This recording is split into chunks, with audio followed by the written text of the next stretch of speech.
سوال دیگه ای که درباره بسیار زیاد معروف و مشهور است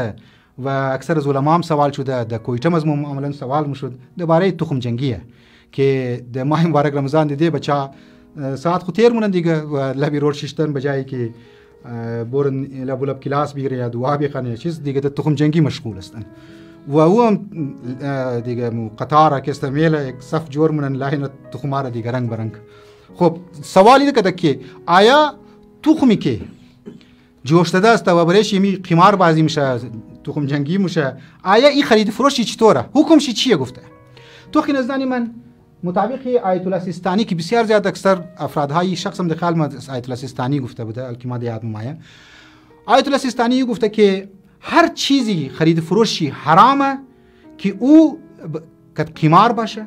یا دزدی باشه یا از رای باطل مثلا سود مود دیست با عمده باشه. لذا تخمی که جنگ داده میشه چون که این شرط دیگه باطله، یعنی کاری قمار ولیه جوا است. اینجا خوب دقت کنه زنی من که این تخمی که جنگ داد و منفر که رفت تمام تخما را که برد، مثلا میخواه یک درجن تخم برده دیگه این روزانه خوشحاله یا خانه مور مخره نوش جان مونه یا باز مور دیگه کسر مور سودا مونه. مدیده بعضی بچار تخما را که زیاد برد باز مور یک جای دیگه ده کم بالتر مور پیش مایلوترس مور میشنه اونج سودا مونه بس قرار سودا مونه. خب این دقت باشین که این تخمایی که دیس شیمده، تخمای مرغ که دیس شیمده جوش داده، اینها مالک نشده بنده خدا.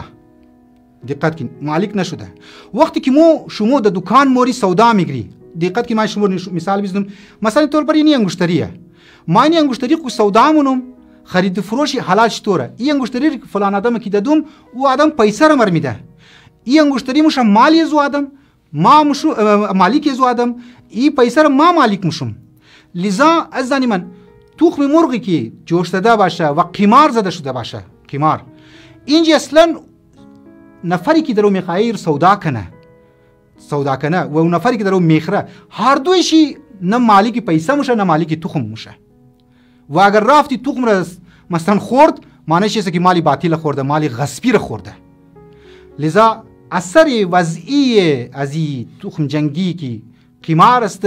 این حرام است، خوردویش هم صحیح نیه، مالی غصبی حساب میشه. هر کسی که خانه خوب ببره نه او تخم مالک چی است بلکه اصلی مالک امو آدم بوده و نه او پیسه که دکاندار د جیب کده یا بچه‌ای که تخمار علی برده او د جیب کنه این مالک چی نموشه. لذا ما گزارش من مزانی من برادرانی من کلان آدم رو باز اوقات میگرنه، آدم جوانها رو میگرنه، بعض اوقات پیرها رو میگرنه، اونام لگیای د تخم جنگی و دامور پور کده دیگه زبات مبرخانه و اورم که افطاری تمام گیری شاید تیم افطار تمام گیش بیله بایم شو تخم مرغ اردوم جوش داده بخورین دیگه یک